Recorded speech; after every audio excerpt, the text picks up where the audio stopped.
welcome back to the channel. Conditions are pretty good for a winter ride. Boy, how do we evaluate these things? Well, today, on today's video, I'm going to give you a checklist of what I do to decide, is this a day for a winter ride? And kind of the factors that are positive and some of the factors that are negative, and how do we balance that out? How do we decide? But for right now, it's time for a ride.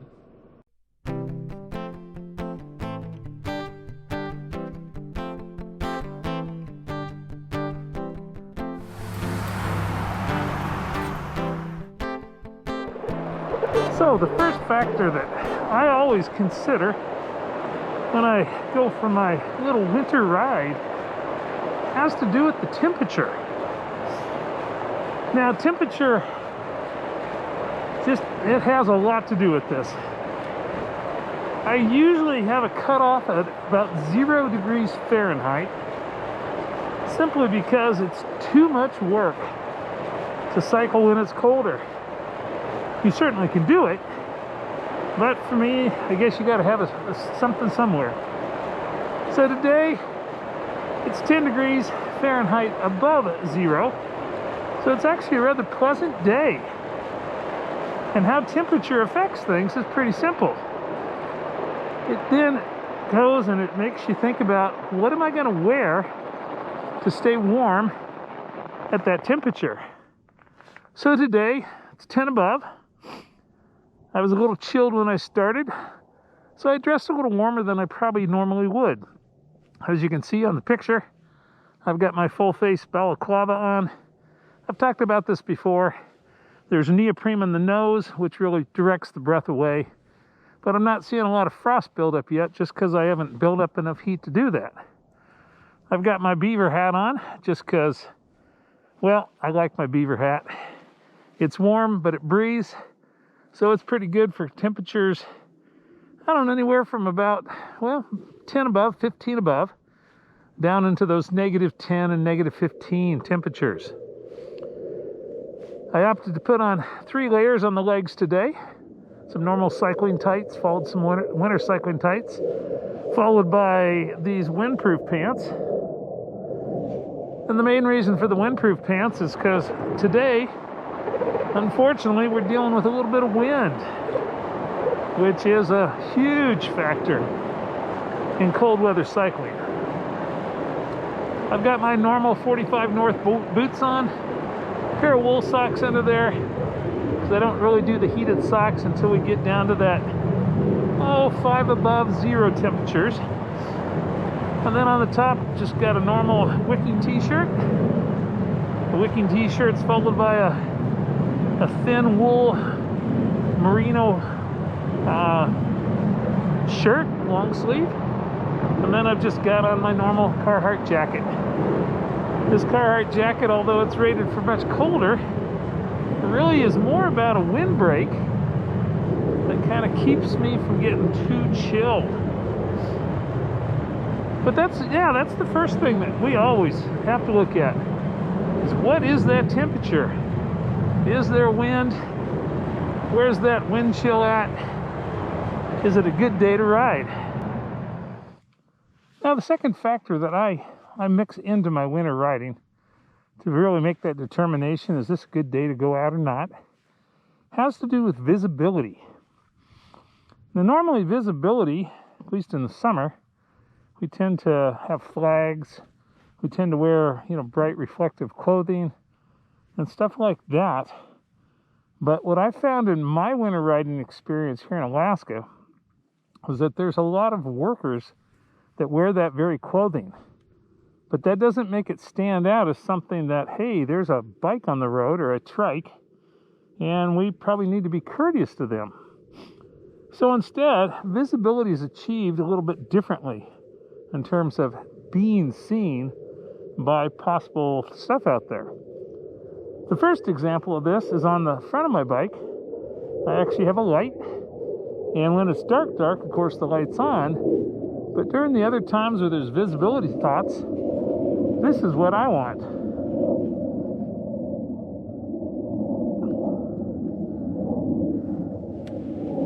And so the easiest way to achieve visibility towards the front is simply to have a flasher, because a flasher is not something that people are used to seeing, and it does attract their attention. Of course, a steady light works the same way, but you almost have to have darker conditions for that steady light to really make the same impact that a flashing light does.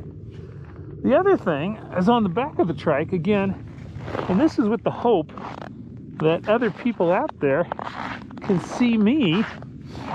You do the same thing, except on the back, we use a red flashing light. Now, my experience, unfortunately, is motorists and other users, they don't really pay attention to those rear lights very much. But there's something about the flash that does attract their attention a little bit more, which is definitely helpful. So that's the first part of visibility, is can I be seen?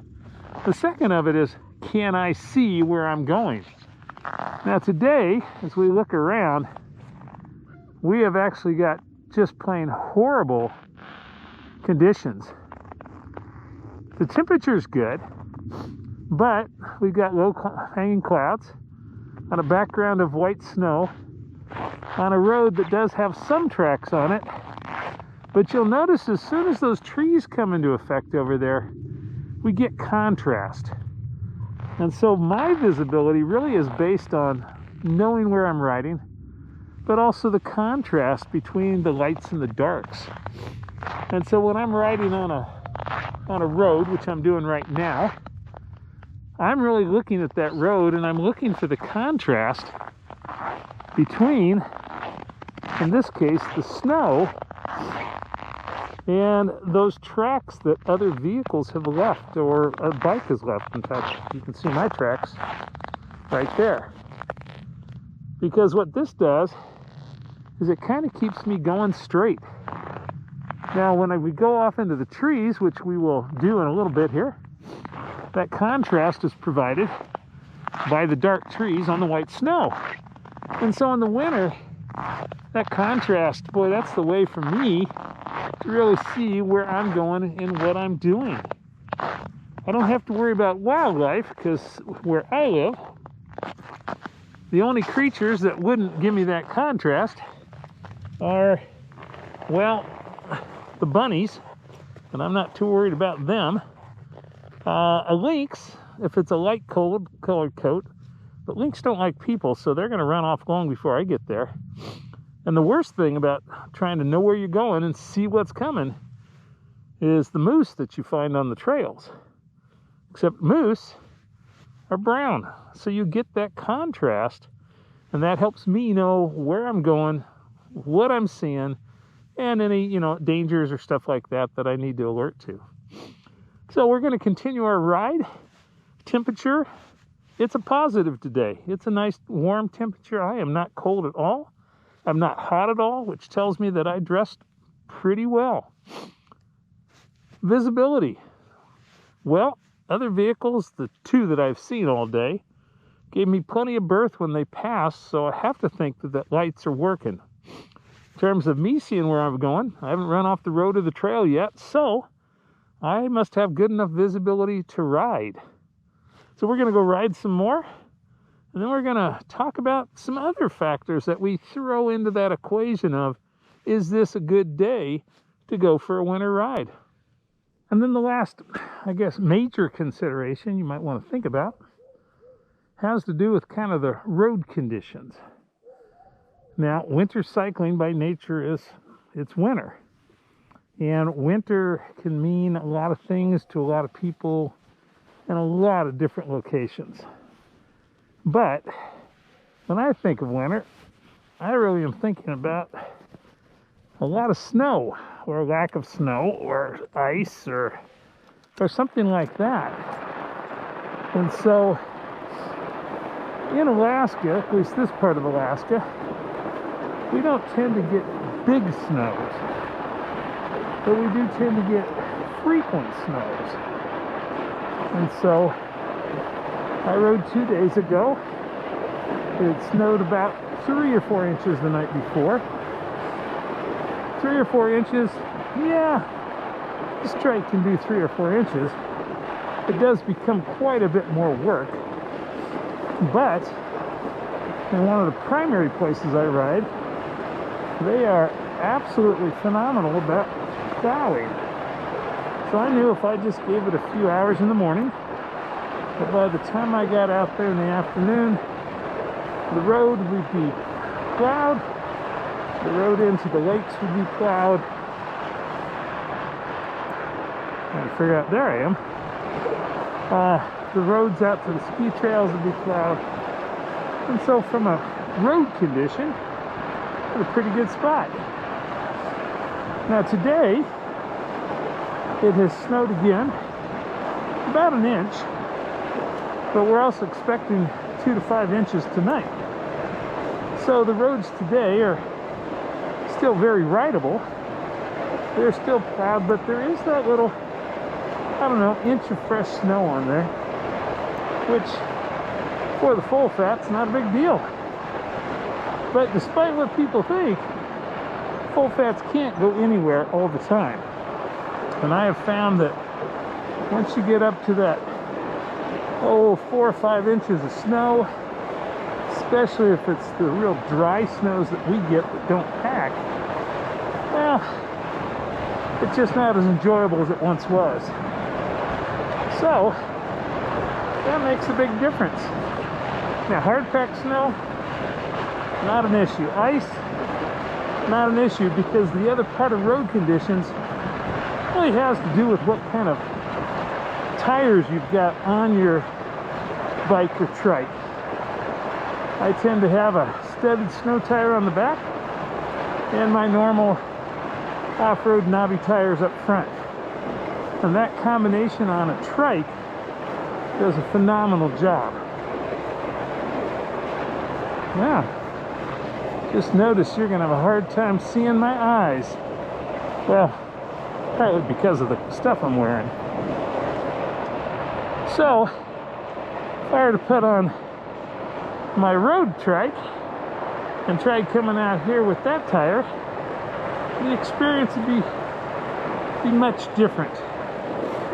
And on a trike, the only tire you really need to have studded is the rear one, because you're never going to have your front tires go out from under you like you would on a two-wheel bike.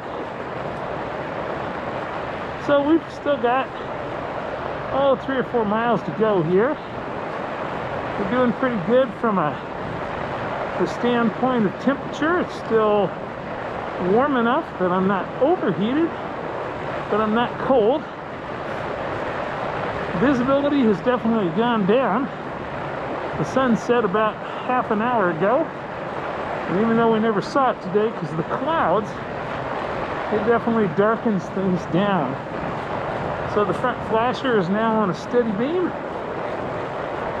I'm still using that concept of contrast to make sure I stay on the roads. Although when they plat them, there's enough berm that if I would go off, I would know that fairly instantly. And then last but not least, the road conditions, they're definitely good right now. Tire does what it's supposed to do. So today, pretty good ride. Pretty good ride. So I think we're gonna call it a video there. I'm gonna try to put that Insta360 X2 out again and see if there's enough light for it to record, although it definitely struggles in low light. So until next time, go out for a ride. Give that winter ride a try. See where your temperature break-off is. See what you think about the visibility, the lights. And nothing else. On a trike, put that studded tire on the back. If you're on a bike and you're only going to buy one, put it on the front, because you'd much rather spin the rear tire than have the front tire go out from under you. So until next time, please feel to like, If you haven't subscribed yet, that would be great. We're kind of getting closer and closer to that 500 subscriber mode. And if you know anybody who wants to see somebody who's just a little bit off the beaten path, riding a fairly non-conventional thing in the middle of Alaska in the winter, feel free to share the video.